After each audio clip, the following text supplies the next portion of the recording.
Dobrodošli u još jednu epizodu podcasta Korak do rešenja, jedinog srpskog podcasta o proširenim venama. Danas pričamo o tome koje su to 3 navike, loše navike, koje smesta treba da ostavite, a mnogo će vam značiti. Naš gost je, kao i uvek, dr. Dario Jocić, vaskularni hirurg. Doktore, dobar dan. Dobar dan. Koje su to 3 navike koje biste rekli ljudima da smesta zaborave?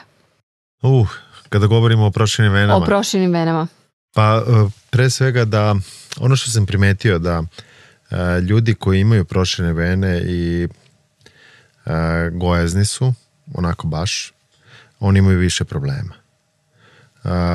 Zatim kada govorimo o poslu, nije realno da menjamo posao, znači to me često pitaju, ja smem to da radim, ja mislim, prvo smete, a drugo da moramo da radimo. Znači da ubace neku fizičku aktivnost i da to je prva i druga najvažnija tačka i eventualno ja sam onako veliki protivnik pušenja. Ne mogu da kažem da pušenje toliko baš mnogo utiče na proširene vene, ali ako me pitaju, ja im kažem da prekinu da puše, jer ono što je pušenje problem je ne samo da pravi probleme sa aterosklerozom, to je za pušenje krvnih sudova, zatim može kod venskih bolesti da dovede do duboke venske tromboze, može da pravi karcinom pluća, naravno, utiče na karcinom želuca, karcinom bešike, debelog creva, puno previše stvari, a takođe na emfizem. Kada govorimo o plućnim bolestima, najčešće se umire od plućnog emfizema i od tih stvari takođe, ne samo od karcinoma pluća koji je uzrokovan pušenjem pre svega. Znači, 3 loše navike su fizička neaktivnost, pušenje i šta smo rekli? Gojaznost. Možda i da obrnemo, da kažemo gojaznost na prvom mestu. To je nešto što sam primetio da pacijentima naročito smeta. Jer normalno je ako opteretimo svoje noge prekomernom težinom da će nas boleti. To je jednostavno normalno. I onda ne boli čak samo i od krvnih sudova, nego boli i od zglobova, jer ako smo opteretili sa 20 kila viška svoje zglobove, onda smo u problemu. To nas ne napušta. To nije neki džak koji ćemo baciti kada završimo neku normu. Neko ćemo da ustanemo s tim i da legnemo. Tako da to je nešto što treba da povedemo računa. Da li gojaznost utiče, da li vama smeta za operaciju? Da li se teže operišu gojazne osobe? Apsolutno, ako govorimo o otvorenoj hirurgiji. Kod laserske operacije vena ne toliko, normalno lakše operisati fit osobe, međutim ne smeta baš toliko. Može, mislim, normalno ukoliko postoji onako baš ta morbidna gojaznost, onda je to problem, ali može da se operiše.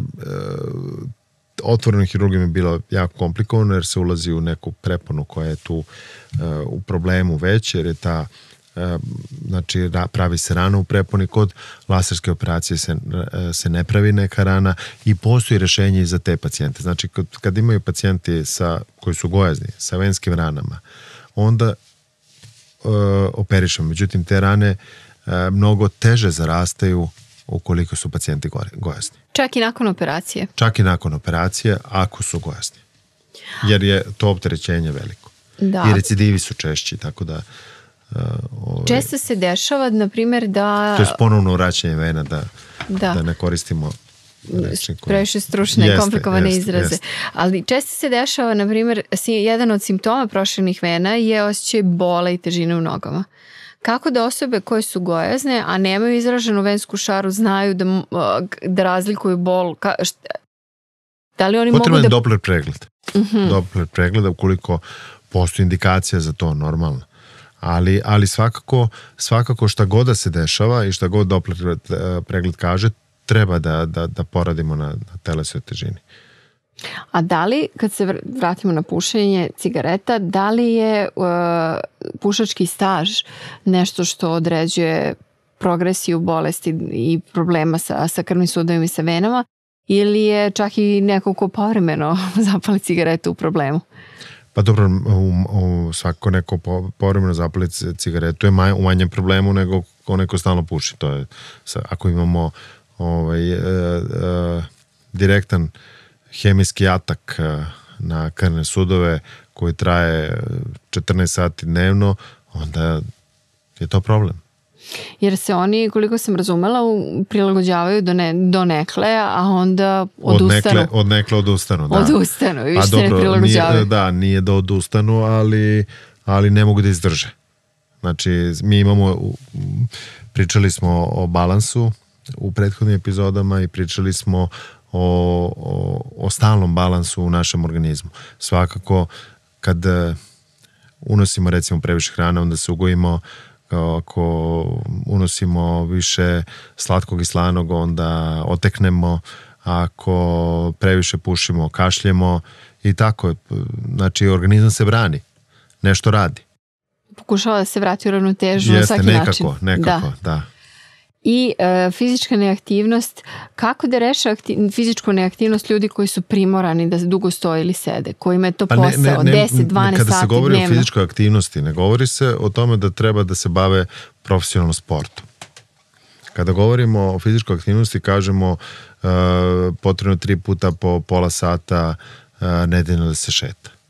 Znači, to je nekako minimum. Znači, ja sam pitao jednog pacijenta koji je ozbiljan poslovni čovek sa puno obaveza i ja sam ga pitao, on je meni rekao da ide na taj svoju rekreaciju 3 puta nedeljno po 2 sata. Ja sam ga pitao, pa kako stižete? On kaže, pa samo sam stavio svoj raspored. Znači, to je njemu obaveza. On je to shvatio kao obavezu.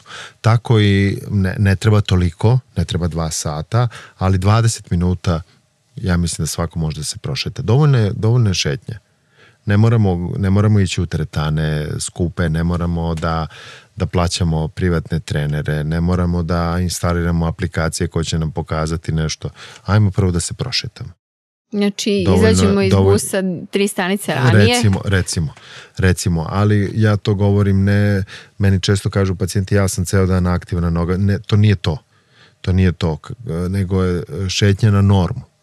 Znači, udobna obuća i pola sata šetnje. To je šetnja. Osim šetnje, koje su to neke blage fizičke aktivnosti koje najviše prijaju našim venama? Najviše prije šetnje. Znači, ne mogu da kažem sad da, naravno, plivanje je dobro, biciklizam je dobar, ali to su sve već stvari koje zahtevaju neku dodatno angažovanje. Treba nam mesto gde ćemo plivati i ako odemo na more, to nije godinu dana. Znači, nažalost. Da, nažalost. Ali tako je. Mislim, i oni koji žive na moru nisu u moru godinu dana. Znači, oni se čak možda često i manje kupaju nego mi koji dođemo tamo povremeno. Znači, šetnje je nešto što je najbolje. Bicikl isto zahteva da ipak imamo neku logistiku, a za šetnju nam stvarno ništa specijalno nije potrebno sem udobne obuće. I udobne obuće. I udobne obuće, da. Volju smo pobedili već. Optimizam pre svega. Ovo su te 3 navike koje, ukoliko praktikujete, bilo bi poželjno da što prije napustite. Znači, prejedanje, uteha u hrani nije dobra za vas, ni na kraće ni na duže staze, a ni za vaše vene. Takođe, fizička neaktivnost, treba pobediti sedentarni način života i naravno pušenje koje nikome nije donelo ništa dobro.